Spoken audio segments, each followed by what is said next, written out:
नमस्कार मित्रांनो, गोजोस्कोपच्या आजच्या भागामध्ये आपल्या सर्वांचं अत्यंत मनपूर्वक स्वागत आहे।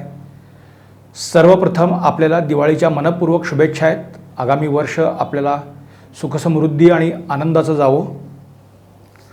मित्रांनो, आज चीनचाच पण पुढचा भाग मी घेतोय।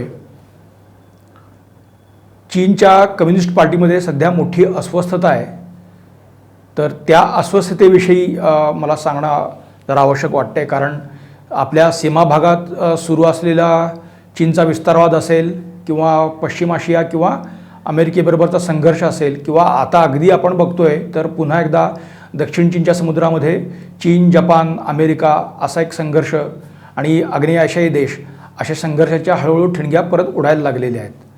पण हे सगळं काही अचानक घडतंय असं 100% नाही आहे। चीनच्या कम्युनिस्ट पार्टीत जी अस्वस्थता सध्या आहे ती अस्वस्थता विशेषतः आगामी काळामध्ये मोठ्या प्रमाणावर वाढण्याची चिन्ह आहेत आणि म्हणून त्या घटनांकडे आपण थोडंसं बघायला हवं आहे। त्याला दोन वेगळी कारणं जरी असली तरी त्यामध्ये सर्वात प्रमुख भाग असा आहे की शी जिनपिंग यांनी जी धोरणं सध्या घेतलेली आहे म्हणजे अवलंबलेली आहेत त्या धोरणांविषयीचा एक राग म्हणा किंवा त्याविषयीची अस्वस्थता आहे। आणि त्यातही खाजगी उद्योगाबाबत, चीनमधल्या खाजगी उद्योगांबाबत जिनपिंग जे काही धोरण अवलंबत आहेत किंवा पुढच्या काळात ते अवलंबण्याची शक्यता वर्तवली जाते आहे त्याहीमुळं मोठ्या प्रमाणावरती अस्वस्थता आहे। करोनामुळे आपल्याला माहिती आहेच म्हणजे की करोना आउटब्रेक त्यानंतर चीनच्या एकूणच कंपन्या असतील किंवा चीनी धोरणं असतील तर त्याबाबत जगभर एक स्वरूपाची संशयाची एक म्हणतो आपण अशी संशयाचं वातावरण आहे। जगाला या करोनाचा फटका बसला तसा चीनलाही तो बसतोच आहे। आपण मध्यंतरी वाचलं की पुन्हा एकदा वुहान आणि त्या परिसरामध्ये त्याचा आउटब्रेक झाला आणि मग पुन्हा विमानं बंद केली, पुन्हा लॉकडाऊन सुरू केला वगैरे वगैरे। पण मित्रांनो, हे दिसतंय इतकं सोपं नाही आहे किंवा त्याही मागं फक्त करोना किंवा तत्सम अशी काही भूमिका नाही आहे। गेल्या 3-1 वर्षामध्ये विशेषतः जिनपिंग यांनी धोरणं घेतलेली आहेत ती पुन्हा मी म्हणतो आहे की चीनचं जे कर्ज वाढतं आहे, सरकारचं कर्ज, मध्यवर्ती बँक चीनची त्याविषयी सातत्याने सांगते आहे की सरकारचा जो खर्च आहे, सरकारी खर्चावरती नियंत्रण आणण्याची आवश्यकता मोठ्या प्रमाणावरती आहे आणि ती बाब चीनी सरकार आणि कम्युनिस्ट पक्ष त्याच्याकडे दुर्लक्ष करते। त्याच्याहीमुळं काही गोंधळ होत आहेत। विशेषतः चीनमधले जे प्रांत आहेत म्हणजे प्रांतिक सरकारं आणि स्थानिक स्वराज्य संस्था यामध्ये मोठ्या प्रमाणावरती भ्रष्टाचार होतोय आणि तो भ्रष्टाचार निपटून काढण्यासाठी तिथं सातत्याने प्रयत्न होतात।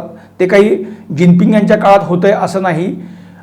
जमीन यांच्या उत्तर कालखंडामध्ये जसं चीनमध्ये खाजगी क्षेत्र विस्तारत गेलं तसतसं भ्रष्टाचाराचं प्रमाणही वाढत गेलेलं दिसतंय। त्यामुळे झुरोंगजी असतील किंवा जिनपिंग यांच्या पहिल्या काळात तर या स्वरूपाचे जे सगळे कारवाया आहेत त्या कारवाया होत होत्या, परंतु त्या कारवाया या संशयाच्या भोऱ्यात कधी अडकत नव्हत्या। पण गेले 3 वर्ष जिनपिंग ज्या पद्धतीनं कारवाया करतायत तर त्या सगळ्या संशयाच्या भोऱ्यात येत आहेत।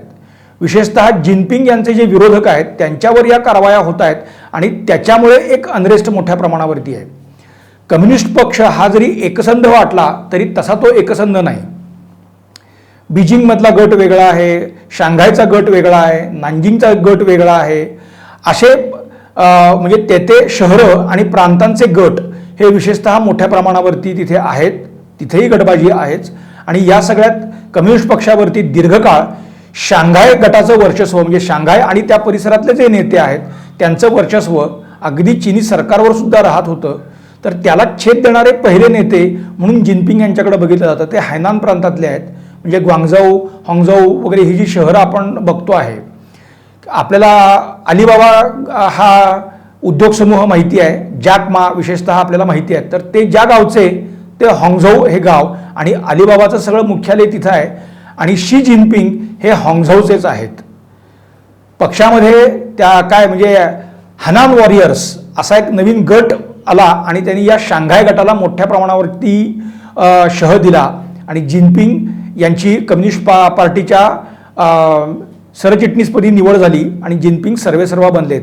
आता त्यांनी जवळपास शांघाय गटाला मोडीत काढायचं धोरण स्वीकारलेलं आहे आणि चीनमधला खाजगी उद्योग हा सगळा जो आहे किंवा त्याचे पाठीराखे हे बहुतांश जे गट आहेत म्हणजे खाजगी उद्योग, तर ते विशेषतः हे शांघाय गट त्यांच्यासाठी सतत प्रयत्न करतो. बेजिंगमधलेही अनेक नेते या खाजगी उद्योगांचे समर्थक म्हणून ओळखले जातात आणि त्या सगळ्या समर्थकांना आणि खाजगी उद्योगांना जिनपिंग यांनी दणका द्यायला सुरुवात केली आहे. आता हा कोरोनाचा दुसरा टप्पा आपण बघतो आहे. 1-2 वर्ष झाली. आपल्या आधी म्हणजे 2 वर्ष आधी नोव्हेंबरमध्ये या स्वरूपाच्या गोष्टी वुहान आणि त्या सगळ्या परिसरात सुरू झालेल्या होत्या आणि त्याचे फटके बसत होते आणि जगामध्ये त्याचा स्प्रेड व्हायला पुढे 6 महिने जावे लागले. म्हणजे असा हा सगळा कालखंड आहे. विशेषतः तर अलीकडच्या काळामध्ये म्हणजे आपल्याला आठवत असेल तर जॅकमा कुठे आहेत अशी चर्चा झाली आणि ते परत बंदही होऊन गेली. ती होऊ नये असे सगळे प्रयत्न झाले. जॅकमांची एकच एक कंपनी नाही, अशा अनेक ग्रुप आहेत की जे कोट्यवधी डॉलर्स त्यांचं मूल्य आणि जागतिक व्यापारात त्यांचं काही आहे. तर असे जे सगळे मोठे मोठे गट किंवा उद्योगपती आहेत तर त्यांना फटके बसतील अशा स्वरूपाची धोरणं जिनपिंग यांनी स्वीकारलेली आहेत. अर्थात चीनमधली बेरोजगारी हा एक वाढता विषय आहे. विशेषतः चीनच्या पूर्व भागात म्हणजे शांघायपासून ते अगदी खाली म्हणजे हांगझोऊ असेल, शेंझेन या सगळ्या टापूमध्ये नागरीकरणाचा वेग मोठा आहे. तिथे नवश्रीमंत अशा गटाचं एक वर्चस्व मोठ्या प्रमाणावरती आहे. म्हणजे मोठ्या प्रमाणावरती दारिद्र्य रेषेतून बाहेर पडलेल्या नागरिकांची आणि अधिकाधिक श्रीमंत होत चाललेल्या नागरिकांची संख्या ही या सगळ्या टापूमध्ये आहे. या वर्गाच्या सगळ्या आशा आकांक्षा वेगळ्या आहेत आणि तुलनेत आपण विचार करता चीनचा मध्यभाग असेल, पूर्व भाग असेल किंवा पूर्वेकडचे प्रांत असतील, अगदी तिबेटसारखा प्रांत असेल, क्युंघाईसारखा प्रांत असेल, तर तिथं मात्र दारिद्र्य हा 5वीला पुजलेलाच भाग राहिलेला आहे. तिथे फार मोठ्या प्रमाणावरती बदल झाले असं नाही.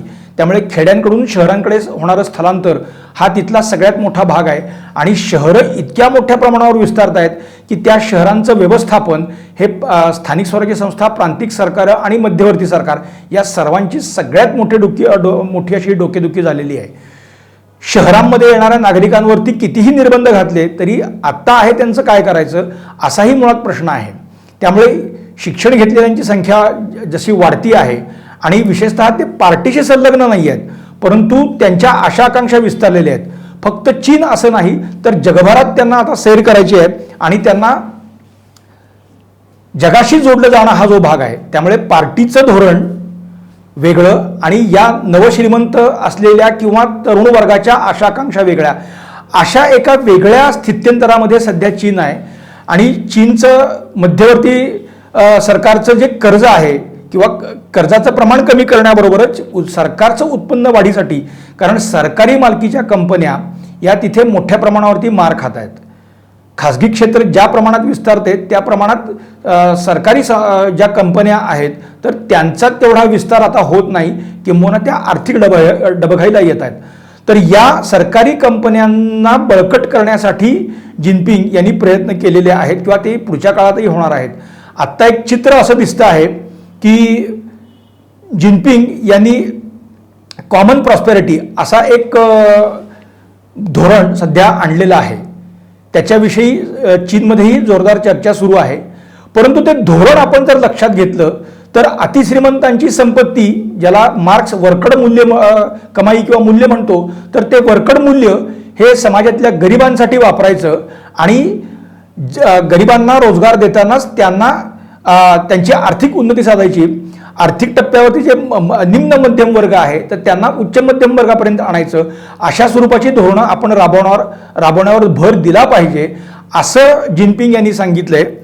त्याच्यावरती मंथन सुरू आहे आणि आता पुढच्या पीपल्स काँग्रेसमध्ये म्हणजे संसदेच्या अधिवेशनामध्ये या स्वरूपाच्या काही तरतुदी, आर्थिक तरतुदी या येण्याची शक्यता वर्तवली जाते. त्याची पूर्वतयारी ऑलरेडी सुरू झालेली आहे.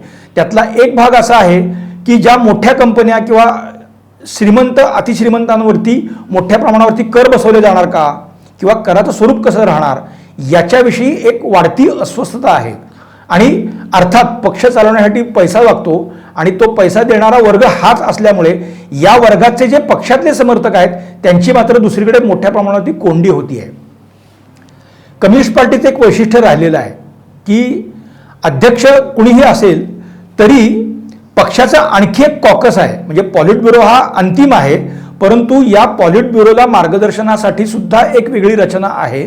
आणि विशेषतः म्हणजे पूर्व अध्यक्ष म्हणजे पक्षाचे अतिशय अतिवरिष्ठ असे जे नेते असतात, तर ते निवृत्त झाल्यानंतर त्या एक 14 लोकांचं एक वेगळं मंडळ केलं गेलेलं आहे. म्हणजे जसे इथे अडवाणी किंवा हे वगैरे सगळे असे वृद्धाश्रमात पाठवलेले नेते होते मार्गदर्शक मंडळ, तर तसं ते एक मार्गदर्शक मंडळ तिथे आहे पॉलिट ब्युरोचं सुद्धा. आणि त्याच्यामध्ये विशेषतः सरकारच्या वार्षिक ध्येय धोरणांची चिरफाड मोठ्या प्रमाणावरती केली जाते आणि त्याला पक्षात आक्षेप घेतला जाऊ शकत नाही. कारण एकतर हे निवृत्त झालेले 70-80च्या पुढचे नेते, त्यांना काही पुन्हा वेगळं काही मिळवायचं आहे किंवा पुन्हा सत्तेत यायचं आहे अशी रचनाच नसते. त्यामुळे ते अतिशय तटस्थपणे सरकारच्या ध्येय धोरणांची वार्षिक चिकित्सा करत असतात. आता सध्या त्या मंडळाचे अध्यक्ष म्हणजे गेली 3 वर्ष चीनचे माजी अध्यक्ष हे झू रोंगजी हे त्या मार्गदर्शक मंडळाचे प्रमुख आहेत. आणि गेली 2 वर्ष म्हणजे मार्चमध्ये साधारणपणे या मार्गदर्शक मंडळाची बैठक होते आणि त्या बैठकीला विशेषतः पक्षाचे विद्यमान सरचिटणीस म्हणजे चीनचा अध्यक्ष असेल, त्यांचे अर्थमंत्री आहेत किंवा असे जे महत्त्वाचे 5-6 नेते जे असतात, तर त्यांना विशेषतः या मार्गदर्शक मंडळापुढे येऊन सरकारच्या ध्येय धोरणांची माहिती देणं, पुढे ते काय करणार आहेत, आधी घेतलेल्या धोरणांचं काय केलेलं आहे, त्याच्यात कितपत यश मिळाले, त्यात अडचणी कुठल्या आल्या, तर हे सगळं कथन करावं लागतं. आणि सरकारच्या पुढच्या ध्येय धोरणांविषयी या मार्गदर्शक मंडळाशी त्यांना बोलणं ही एक अपरिहार्यता असते. तर अशा मार्गदर्शक मंडळाच्या ज्या 2 बैठका झाल्या, आत्तासुद्धा ती मार्चमध्ये झाली, परंतु पुन्हा एक तातडीची मार्गदर्शक मंडळाची बैठक गेल्या 15 दिवसांपूर्वी झाली आणि त्यात झू रोंगजी यांनी जिनपिंग यांच्या धोरणावरती कमालीची नाराजी व्यक्त केली आणि टीकेची प्रचंड मोठी झोड उठवली त्यांनी. अर्थात या बातम्या किंवा त्याच्याविषयी काही फार बोललं जातं असं नाही, पण पक्षातली अस्वस्थता जी आहे ती झू रोंगजी यांनी जिनपिंग यांना निदर्शनास आणून दिलेली आहे. चीनच्या जवळजवळ 5 प्रांतांमध्ये मोठ्या प्रमाणावरती आता पक्षांतर्गत फेरबदल आम्ही करतो आहोत असं जिनपिंग सांगतायत, पण प्रत्यक्षात त्यांनी 4 मंत्र्यांना म्हणजे सरकारच्या जिनपिंग यांच्या धोरणांना ज्यांनी थेट विरोध केला आणि तिथली जी समाज माध्यमं आहेत त्याच्यामध्ये त्यांच्या समर्थकांनी सरकारच्या जिनपिंग यांच्या अर्थधोरणावरती टीकेची झोड उठवली. खरं तर हे असं चीनमध्ये घडणं हे इतकं सोपं असत नाही, परंतु गेल्या 2 महिन्यामध्ये विशेषतः सरकारी ध्येय धोरणांविषयी टीका होण्याचं प्रमाण अधिकाधिक वाढतंय.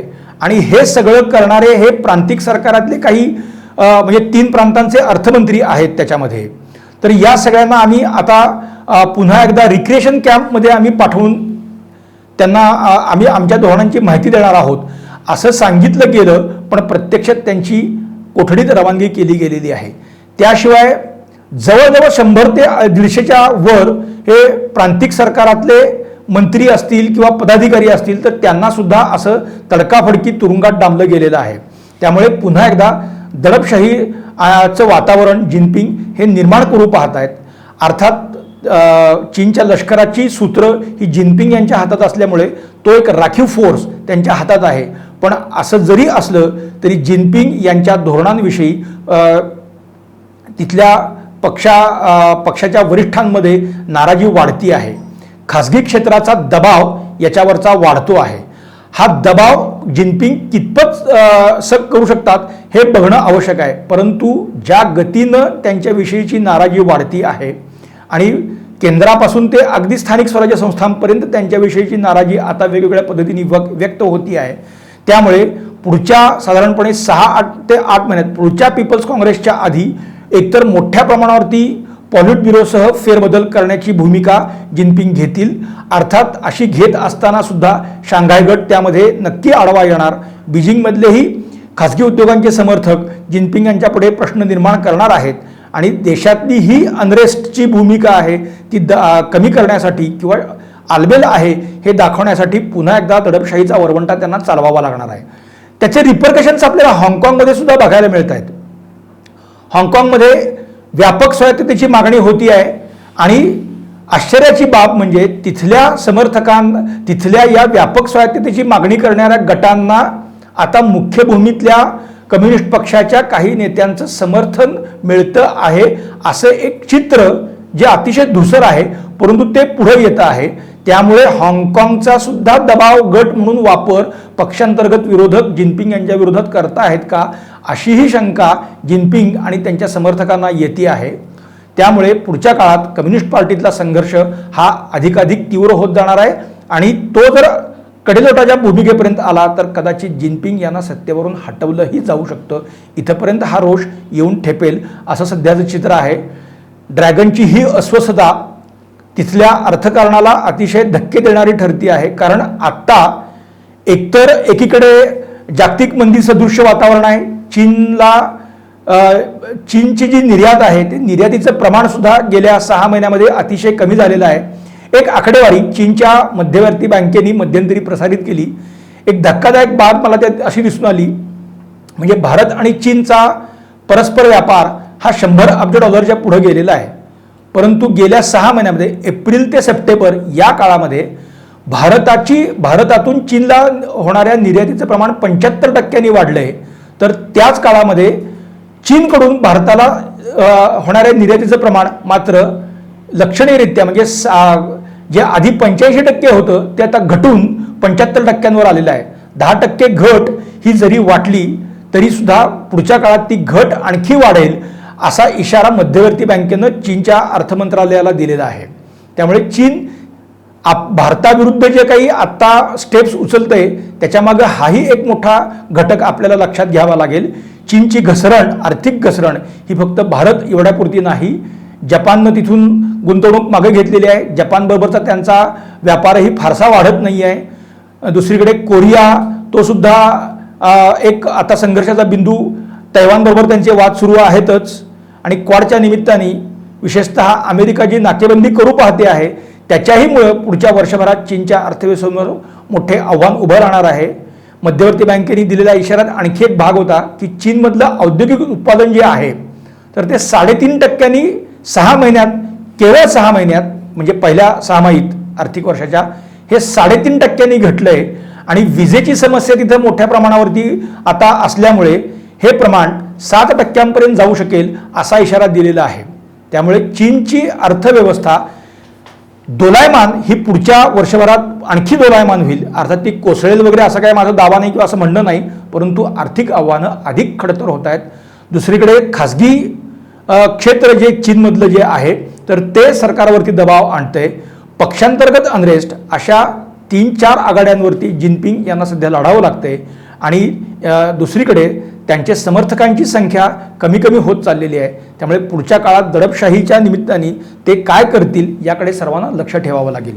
ड्रॅगनची ही अस्वस्थता आपल्या निदर्शनास आणून देण्यासाठीच मी आजचा व्हिडिओ केला. मित्रांनो, आपल्याला हा व्हिडिओ कसा वाटला आवर्जून मला कळवा. लाईक करा, शेअर करा. गोजोस्कोप पाहत रहा. मराठी चर्चा यूट्यूब चॅनल. धन्यवाद.